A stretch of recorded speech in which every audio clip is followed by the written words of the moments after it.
The first sound was not the clang of steel or the chant of monks. It was the slow breath of stone dragged across mud, sweat-drenched and unspeaking.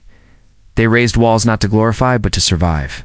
At one block atop another, each heavier than the last, as if they could build high enough to escape the hunger below. The year is forgotten. But the mud remembers. The mud always remembers. You could taste the lime in your mouth. It stung the tongue, mixed with the copper of cracked gums and the sour from spoiled oats. Boys carried buckets taller than their ribs. Men hauled beams as if dragging sins they hadn't confessed. And the women bent beneath silence, lifting stones as if they might lift their dead husbands out of the grave. If only they stacked fast enough, it was not a castle yet. It was a wound trying to scar. The Lord rode through once a week, never dismounted. His white horse was cleaner than the hands that built his legacy. He looked at the rising wall like one might look at a mirror, proud, impatient. He never looked down, not once. The masons knew better than to speak. Their voices had been hoarse since the snow first melted, and still the frost lingered in the stones at dawn. One whispered prayer as he slipped from the scaffold, neck cracking like split timber. No, bell tolled. They buried him under the outer wall, the same wall his hands had shaped. No marker. Just stone, returning to stone, by the fire. The steward says it is holy work. That building with suffering is what sanctifies the ground. He drinks deep from a cracked horn and shouts at the children to clean faster, though his own boots drip with mutton fat and wine. Inside the half-formed keep, there is no echo. Only damp. Moisture crawls down every surface, thick as breath, in one corner. Moss begins to sprout, green, defiant, alive. A child touches it and is slapped. You'll track sickness, and the cook growls, though her apron reeks of rat grease. An ash beneath the scaffolding.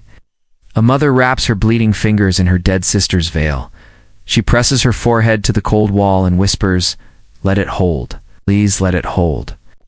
She's not praying for strength. She's praying the wall won't collapse like last time, when the weight of it took 5 souls and 2 oxen, and no one cried. Each night the castle moans like a wounded beast. The mortar settles. The beams shift. The wind speaks through hollow slits where windows will one day be. Some say the spirits are angry, that the bones buried beneath weren't blessed. Others say it is only the weight of its ambition, and ambition always groans before it devours. The chapel is still just a sketch in the dirt, but a girl leaves wildflowers at its imagined altar. Bluebells and yarrow. She doesn't speak. Hasn't, since her father lost his legs beneath the falling gatehouse stone. But she lays the flowers down every dusk. Yes. And every dusk, someone tramples them, not out of cruelty, just out of forgetting. The drawbridge is not yet a drawbridge. It's only rotting planks across a trench where pigs drink. Still, a noble woman tiptoes across it like it were silk.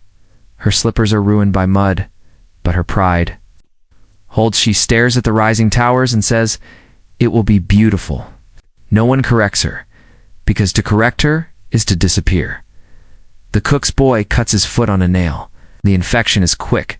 By morning, he can't walk. By evening, he can't speak. They lay him in the unfinished cellar with a candle and a cloth. Over his face, no one returns. The candle burns out before midnight. The rats do not wait. A traveling monk stops at the outer ditch.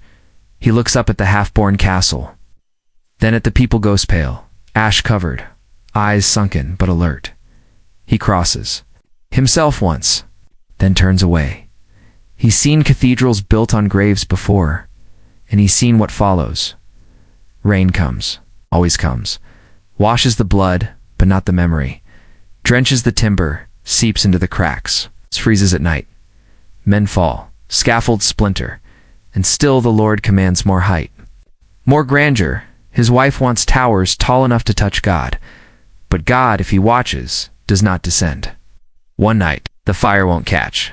The wind howls down the chimney like a dying animal.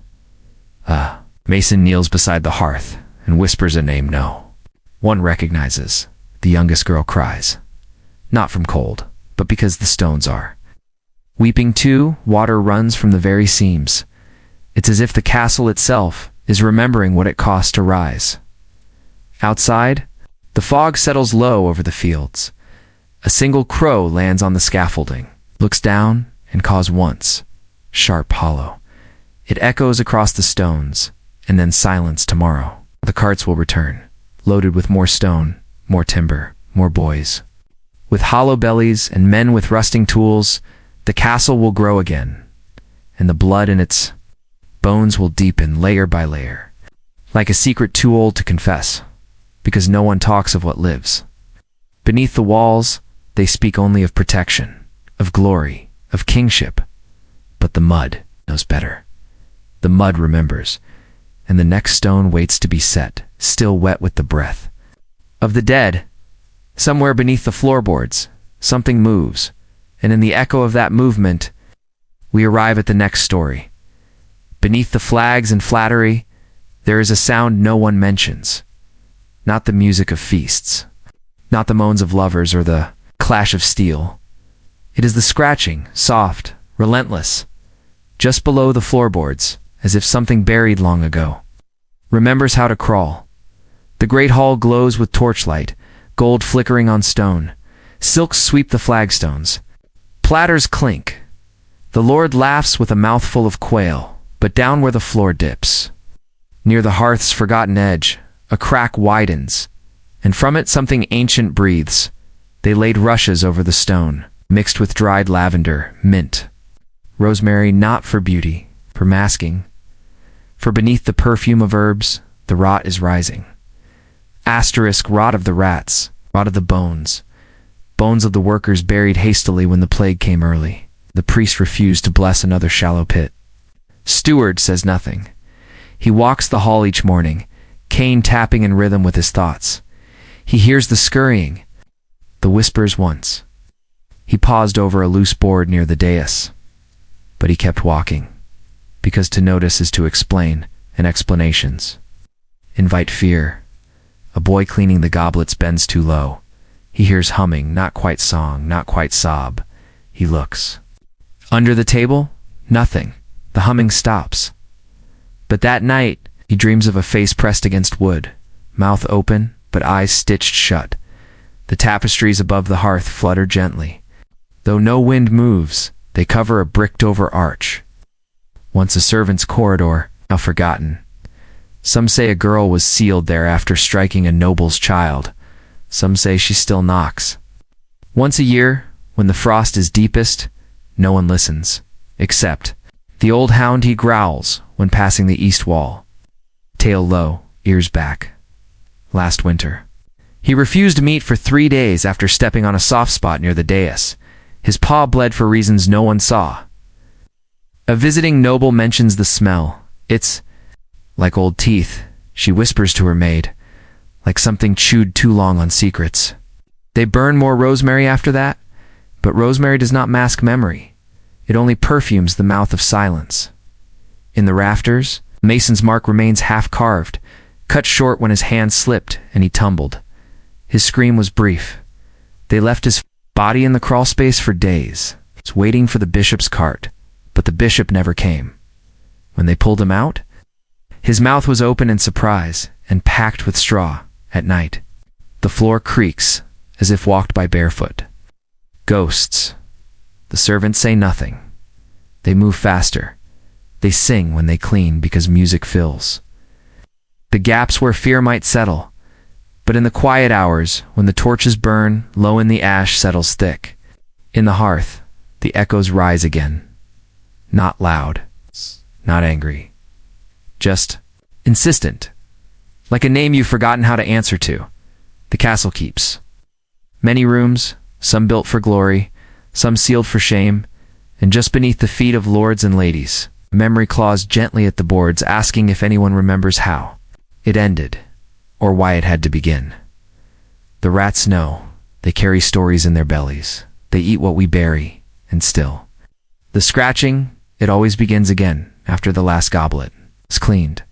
When the hall falls to shadows, when the fire dies tomorrow, someone will hear it and choose once more to pretend it was nothing.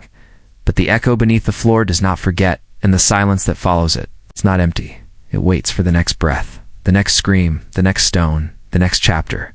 It begins with a smell, sour, sweet, and wrong. Not the smell of rot or death, but something stranger. Something familiar turned against itself. Milk turned black. The dairy walls are slick with breath. Even in winter, the air here sweats. Fat drips. From wooden beams like wax from a dying candle, buckets line the floor, each filled with the pale remains of yesterday's labor, and still, as the sourness spreads, it crawls through linen, clings to fingers, settles in lungs. The maids scrub harder now, their knuckles split open in the lye, flesh raw beneath wool cuffs, fingers soaked until they wrinkle like old fruit. But the sourness does not retreat, it deepens, it laughs in silence. One girl collapses, not from exhaustion, but from fever. Her hair sticks to her temple with curdled milk. She shivers in her shift as the healer checks her eyes. Too much damp, he mutters. Too much shadow. They bring vinegar and burn rosemary. Again, the steward demands they smoke the cellar with juniper, but nothing touches the mold blooming on the walls gray. It's green, now black at the edges. It grows like thought, like memory, like guilt no one names. They whisper it's the fault of the cow that died last spring, the one they bled before dawn. Its milk still warm in the pail. Its calf was born with no eyes. The cook buried it behind the smokehouse. But some nights, they say you can still hear it lowing. The churn has stopped singing. Once it hummed with rhythm, it's life. Now it grinds slowly, resentfully. Butter will not rise, and when it does, it smells faintly of iron. The lady of the keep refuses to eat. Cheese now, claims it tastes like stone. She blames the servants. The servants blame the air. The air blames no one. It simply carries what it's given. Even the cats avoid the dairy door. Once, a white one entered and never returned. Only its bell was found tucked into the folds of a spoiled cloth, nestled beside something wet and moving. They try to bless the room. The priest stands beneath the wooden beams and prays through clenched teeth, but halfway through the Latin, his voice cracks. He leaves before finishing the last line. Later, they find his handkerchief soaked with bile. A maid begins sleeping with a knife. Beneath her pillow, she dreams of milk boiling red, of something clawing its way up through the churn. She won't speak of it. But she will not enter the dairy again, not even in daylight. Still, the cows must be milked, the wheels must be turned. The castle hungers for its comforts, and so they continue. They stir and pour and strain.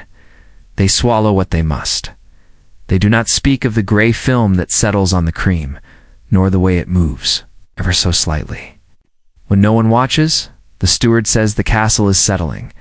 That new stone shifts the air, but a boy spits up clots after licking a spoon, and the dogs now whine when brought near the storeroom door. Once, a guest arrived from the southern coast. He asked for fresh cheese with his bread. He took one bite, smiled, and said, "It tastes like memory." He left before dawn, never returned. Now, the maids speak less. They hum broken tunes while they work, not to pass time, but to drown the silence. Because silence in the dairy has learned to speak, and the worst part is not the illness, not the death, it is the knowing that the spoiling came not from the cows, nor the air, but from something seated long before their hands ever touched the churn, something beneath the floor, or inside the stone, or perhaps in them. The sourness is not in the milk, it is in the memory, and memory does not spoil it. Curdle. It sinks, it waits tomorrow. They will clean again, scrub, till their skin peels, pour salt into the cracks, boil more water, and still the milk will blacken, and behind the dairy walls, the mold thickens and the flies gather, a new sound begins, a drop, a drip. Whisper from the well, waiting for someone to listen. Draw water after dusk, they say, and you'll hear voices not. The echo of your own breath, not the splash of the rope. Voices soft, crooked, distant. But watching, the well is deep, too deep for the castle's age. as if the stone was built around it, not over it, as if the well was here first. The bucket creaks on its way down, rope moaning as it unwinds. Every turn of the crank sounds like a wheel cracking a neck. The water, when it rises, smells of rust and fog and something else, something older than iron. The cook refuses to draw from it now. She sends the boy with the twisted foot, the one who doesn't speak since he fell from the dairy ladder. He never looks into the well, just lowers the pail, hauls it up and limps away. Once he spilled a little on his hand, he wept for an hour without sound at night. The wind sings through the rope. It hums a melody no one taught it. One the old priest claims, heard once as a child on the night his sister vanished. They say a knight once threw his ring into the well-toe. Silence, a betrayal he could not forgive. He returned the next year, drunk on Lent, claimed the ring had come back to him in a dream, still warm from her hand. He drowned 3 weeks later, its armor and all. The bucket surfaced 2 days after. The ring was inside. Children throw stones for fun, but the sound never comes back. No splash, no echo, just silence. Heavy waiting, like something holding its breath. A crone spits into the well before drawing. Every time, salt the voice, she mutters, so it doesn't follow you up. No one mocks her, not after the steward's son screamed for 3 nights, about eyes in the water. He hasn't spoken since. He just draws spirals in ash sometimes. The water is sweet, too sweet, like it's hiding something, like it wants you to trust it. And those are the nights when the milk spoils, when the dogs bark at stone, when the cellar door unlatches on its own. The monks tried to bless it once, chanted for hours. One dropped the censer, another vomited bile into the ferns. The third walked calmly to the edge and looked down. He said only, "It remembers," then walked until his feet bled. They never let him back inside. The well keeps secrets too many. It listens when you don't want it to. It answers only when you do. In spring, the frogs return. They bloat and burst on the rim, their bodies humming with something that's not quite song. The healer says it's a sickness of the ground, but the birds do. Not land nearby, not anymore. A mason once claimed he heard a woman weeping in the shaft. He leaned too far, trying to help. He broke his back. On the bricks, they say he lived 3 days, whispering, "She knows my name." No one asked who. No one wanted to know. The water is fetched twice daily, never a minute more, never less. Too early, and the rope won't rise. Too late, and the pail comes up half empty, stripping something thick, something black. Still the castle needs it. For bread, for beer, for bodies, the laundry, the soup, the latrines. Every drop fed by silence, every meal flavored by the forgotten. There are other wells nearby, but none this deep, none this quiet, none this. Awake once, a girl asked, "What?" "Lay at the bottom," the steward said. "More stone." She said, "No, it breathes." She was right, because some nights it does. The rope swings on windless air. The pail creaks, like a cradle, and the castle holds still, utterly still, as if listening, as if remembering the price of every brick. They say a soul dropped in the well never escapes, that it echoes against the walls until it dissolves, that it feeds something or someone who does not sleep. And now another whisper rises, not from above, but below. It rides the mist up with the water, slides through, cracks in stone, settles under beds, nestles in corners. The milk sours. Again, the bread rises hollow. The wind won't pass the chapel door. And in the kitchen, where ash and flour clang, to the walls, the oven begins to speak. Not with heat, but with hunger. The heat should bring comfort. But in the castle's bakery, warmth bites. It clings to skin like guilt, seeps into cloth and blackens the breath. The air is heavy with yeast. And something darker, not quite ash, not quite bone, just beneath the crust. The bread has started whispering. Asterisk, they bake before dawn, rising with the frost still kissing the parapets. Their fingers already cracked from lye and cold water. The dough fights back. It tears. It bleeds bubbles. And when it finally stills, it rises with a stink no spice can mask. Like old sweat. Like shallow graves. Last week, we found a sliver of jawbone in the rye. The cook insisted it was a chicken spine. The steward nodded. But no one ate the bread. Not that day. They buried the loaf behind the stables near the calf's grave. But by morning, it was gone. And where it had been, only scorched earth. And flies that did not hum but clicked. The ovens moaned now, their mouths open wide. Wider than they should, as if they remember being something else. A kill perhaps, or a place. Where bodies were once burned without names, the heat is wrong. It flares and dims without warning. No bellows. No draft, as if it breathes. The baker's apprentice cut her. Hand kneading dough, the blood mixed in. She said nothing. But that night, 3 birds struck the bakery window dead before they hit the ground. No one asked which loaf was hers. The Lord's. Wife eats only crusts now. Claims the centers are too soft, too damp, like something still alive. She drinks more wine. Avoids the hearth. Her maid watches the loaves closely. She swears. They move after baking, just slightly. A slow settling. A breathless shift. The bread no longer feeds. It fills. Yes, but it brings no comfort. Only silence. Only thirst.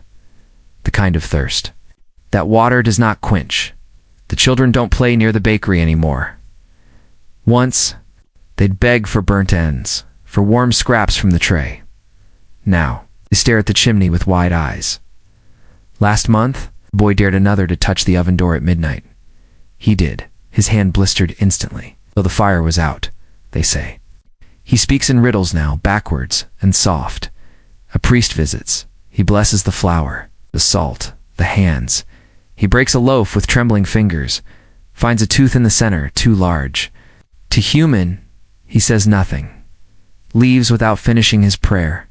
The baker dreams of famine, of hollow, people chewing stones, of bread that screams when cut. He wakes each night with his hands raw and arms locked, as if needing something still beneath. Them, they say bread remembers. It absorbs the breath of the room, the rhythm of the hands that shape it. Here in this castle, it remembers too much. The loaves come out shaped like skulls now. Accidental, they say. P-A-R-E-I-D-O-L-I-A. But the nose is too perfect, and once the eye sockets were still wet.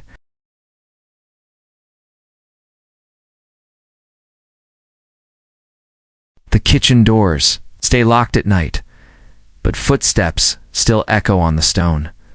Flower prints appear on the floor in the shape of bare feet, and the oven glows faintly. Even without flame, some believe the stone used to build the hearth came from the gallows quarry, blood in the mortar, curses in the clay. No one confirms it, but no one denies it either. The bread is delivered each morning, wrapped in linen, placed at every door. Some families leave it untouched.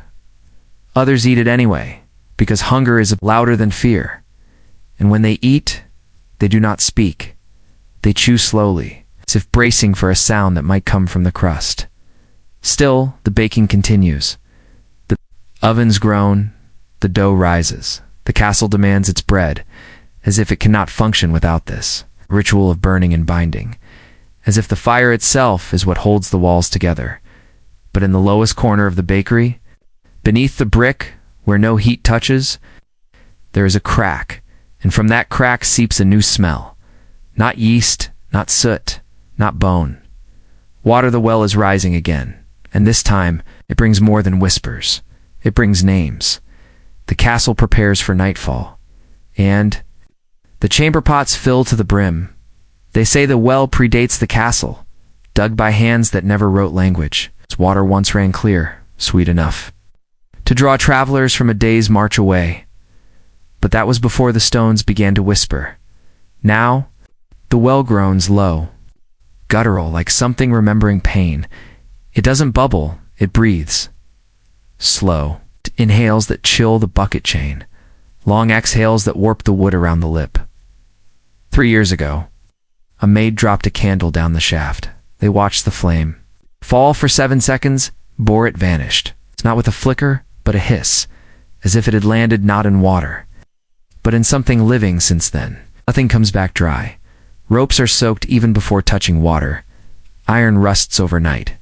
And once, the bucket returned with a jawbone in it, small, human, and clean. The steward ordered it sealed. They nailed a grate across the top, placed holy symbols on each corner, left offerings, bread, salt, wine. But by morning, the grate was gone. The symbols blackened, and the offerings were untouched, except the bread. It was wet, and it wept. Now only one man draws from it. Old Ephraim, mute since childhood. Half-blind, hands wrapped in cloth, he does not drink the water, only collects it in clay jugs, and places them in the cold room near the kitchen. No one knows who drinks. Yet the castle dogs refuse to go near.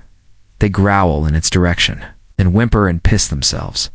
But the crows gather, not for the bread, not for the scraps, for the well.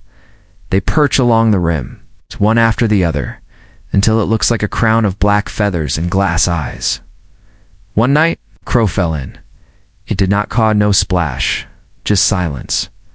And then a second crow followed. Then a third. By dawn, the rim was empty, and the bucket chain was warm to the touch. Sometimes, when the kitchen is quiet, you can hear dripping from inside the walls, not from the rain, from beneath. The damp climbs higher each month. First the cellar, the larder, then the base of the stairwell. Now it stains the chapel floor. Beneath the pew, where no one dares kneel, a priest came, the same one who tasted the bread. He tried a blessing. The water rose through the stone mid-prayer, touched his boot. He fled barefoot, left his book behind, the pages soaked through with names that were never printed at night. The water speaks, not in words, in pulses, a rhythm in the walls, as if the entire castle has a heartbeat. Now slow, patient, thirsty. The Lord believes it's a spring, a gift. He drinks it himself now, says he feels younger, hungrier, stronger in the dark. But his eyes are always wet, even when he doesn't cry. And when he kisses his wife, her lips come away slick. They say, wells hold wishes. This one holds memories, and now it's starting to remember. Who was buried in the foundation? The ground is soft again, not muddy, spongy, like something underneath is. Shifting, making room, and tonight, for the first time in a year, the bucket came up full, but not with water, with hair. It started with a map, old. Frayed ink faded like a bruise, found behind a false panel in the library, place no one had searched in decades, drawn in a hand trembling with either fear or reverence. No labels, just lines, and a red X deep beneath the castle. They thought it was a prank until the boy disappeared, until they followed his muddy footprints, the stairwell that no one remembered building. It wound downwards, stone slick with age, thick with rot and rust. Torches would not stay lit. Voices sounded. Wrong, too slow, like the walls were chewing on them before spitting them back out. At the bottom, a door, iron, rounded like a vault. Covered in symbols no scholar could name. Not etched, not painted, branded. They opened it. Of course they did. Curiosity is the softer name for hunger behind it. A chamber with no corners, a floor that pulsed when stepped on, and in the center, a cradle. Empty, but warm, as if something had just been lying in it, or waiting. The boy's boot was there, only one, still tied, still wet. They sealed the door again, poured wax into the hinges, buried it beneath stone and prayer. But the cradle is never empty. Not now. Each week, the castle wakes to find something inside. Tooth still bleeding, a lock of hair curled and gray, a hand-drawn picture of the steward's face crying, and one time, the letter, written in a language no one speaks, but everyone understands. It read, "You came looking for what we buried, now we're looking back." The walls grow warmer by the day, not like fire, like breath, like the castle is alive, like it is waiting for more. No. One goes near the stairwell now. They've placed furniture in front of the false panel, but each morning, the chairs are moved, and the map is open again. They tried burning it. The flame turned blue, and black, and disappeared into the parchment like ink. The map grew colder in their hands. It began to bleed from the X. Now each midnight, cradle rocks, though no wind moves it, and no one touches it. It creaks in perfect rhythm like something small. And patient is dreaming beneath the stone again. The wind had stopped, not slowed, stopped as if the world itself was holding its breath, refusing to carry what came next. On the 8th night, cradle was gone. No mark where it had been. No scratches, no soot. No trace of weight. Only the dust remembered, spiraling in a slow, sunless column. They searched the lower chambers. They cracked the wax, opened the cursed vault once more, but found only silence. Not the peaceful kind. The kind that wraps around. You like wet cloth makes your ears ring, your chest ache. Your memories shift. Then came the crows. Thousands, their wings blackened the towers, their beaks tapping at windows like knuckles. Some brought bones, others dropped. Teeth. One laid a human finger on the altar. The monks took it as a sign. They fasted, they begged, they bled themselves with thorns. But the crows would not leave then. The dreams began, one by one. The castle's inhabitants woke screaming. Each spoke of a child with no face, only a mouth, grinning, wide, full of ash. It would stand at their bedsides, point to the wall and whisper closer. They sealed the panel again, this time with chains. Iron blessed by 7 dying priests. But the chains rusted overnight, not with time, a touch, as if something licked them. Then came the well water red, smelling of copper and rotting cloth. Fish floated up, blind, and in the ripples, reflections of people who weren't there. Some swore the cradle had never existed, that it was a fever dream, a shared madness born from grief. But the boy's mother still weeps, still waits at the stairwell, still sings lullabies to the stone. No one joins her, no one stops her, no one sleeps near that part of the castle anymore. And every morning beneath the chapel door, a new map is found, drawn in soot, sealed with a child's handprint. Leading deeper, there is no end to the descent. Each chapter writes itself into the floorboards, and the cradle, wherever it hides, is never empty for long. There are nights no one. The castle breathes louder than the wind. Walls expand like lungs. Floorboards, they throb like veins. And behind the eyes of those who dream, a voice asks the same question again and again. Are you ready to come home? The boy is not lost. He is waiting. The cradle is not gone. It is growing. And the map, it's the one that bleeds, now has more than one red X. It's one in the dungeon, one in the well, one in the library, and one ... inside the chapel wall, just behind. The altar where no shadow should ever fall. By the 9th turning of the moon, the bells stopped working, not rusted. Not cut dash, just ... silenced. Like the air around them had thickened into wool. The blacksmith hammered in vain. Even steel had grown tired. Tools bent for no reason. Nails curved backward. The forge hissed without flame as if the fire had lost interest. In man, in the kitchen. Milk soured before it touched the tongue. The bread split itself along. Ancient scars. The chickens refused to lay. And the rats. They sat in rows, watching the cook weep. Father Emmerich tried a new prayer, a secret one, stitched from outlawed scripture. He whispered it at the threshold, knuckles bloody, eyes rimmed with sleepless salt. That night, scream rose from the north. Tower, not human, but close enough to twist the soul. They found no body, only a cradle, again, different, older, made of bone. The painter who once carved saints on chapel scratched faces into his own skin, faces of children with broken crowns and eyes sewn shut with hair. On the drawbridge, a deer knelt, not dead, not dying, just kneeling, as if begging the stones for warmth. No birds came anymore. The sky above the castle was a dome of silence. Even the clouds passed wide, as if avoiding some truth that could not be unlearned. The people below began building shrines, not to saints, but to shadows. They left teeth, fingernails, silver buttons. Asterisk. Things the thing in the walls might like. The carpenter hung himself from his own ladder, but his body disappeared before it could fall. Only his boots remained, neatly placed beside the hearth. Still warm, each window now showed a different hour. Each mirror, a different version of the viewer, some older, some crying. One bleeding from the eyes. Whispers returned to the halls, but not in words, in rhythms.